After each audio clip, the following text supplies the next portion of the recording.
Jared Polinfrono's Photo.com, and this is your Photo News Fix.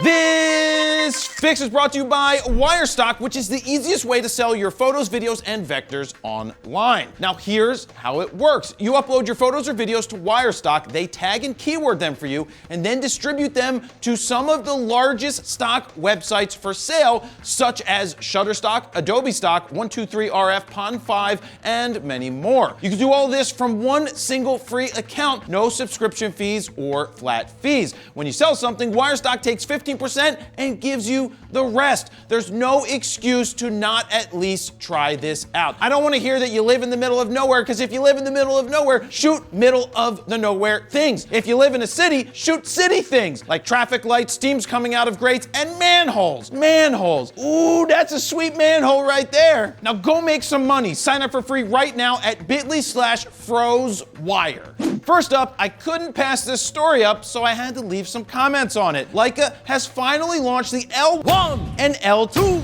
How many megapixels are these cameras, you may be wondering? 0. The answer, 0. They're not cameras, they're watches. You know, for doctors and lawyers. You may someday be doctors or lawyers. This next statement is bound to get me some shit, but watches are like NFTs to me. They have a value, and people love to collect them to show off. Doctors, lawyers. But what those people are really doing is compensating for a small or undersized penis. It's true. Why do you think I don't collect watches? Obviously, you're not full of Dog.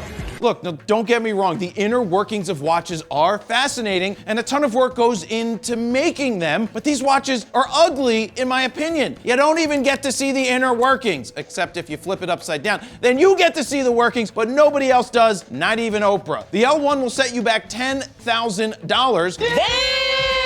While the L2 clocks in at $14,000. Lawyers, the doctors. Now, there are a few subtle differences, with the main ones being the straps. The L2 strap uses alligator leather, whereas the L1 takes it a step further, or a step back, and uses veal leather. You're grounded, mister. I wonder if Dan's wife would wear that, you know, because she's a vegan. No. Oh yeah, there's one more thing. I don't think it's part of the Mount Alliance.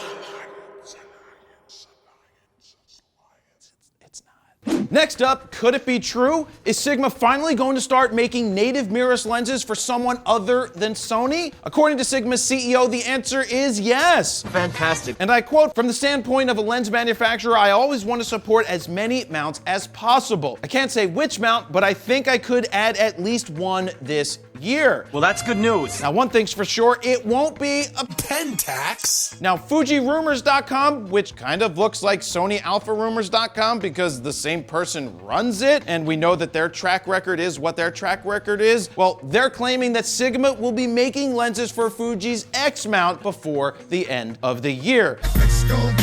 Now, does anybody even shoot Fuji? Yeah, I said it, because Fuji people don't watch my videos, or we'll find out soon in the comments down below. You will? Yes. Personally, I would like to see Sigma make RF and Z lenses, but I don't think that's going to happen in 2022 due to the shortages of parts. Now, which mount would you like to see mirrorless lenses for first from Sigma? Let me know down below. And finally, Nikon has once again had to Apologize. If it seems like Nikon apologizes every single time they release something new, your assumption would be correct. Except I'm sure they didn't need to apologize for the Z7, or did they? Better check it out. August 28th, 2018. I quote, "Apology for announcement of product deliveries scheduled to be released in September 2018. Yeah, that was for the Z7. And there wasn't a chip shortage then yet. Can you say marketing ploy? Phone call? Who could that be? Hello? Oh, it's Madeline Kay with Nikon PR.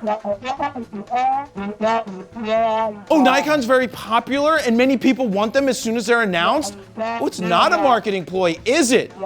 Are you winking at me right now, Madeline Kay? Hello? She must have hung up.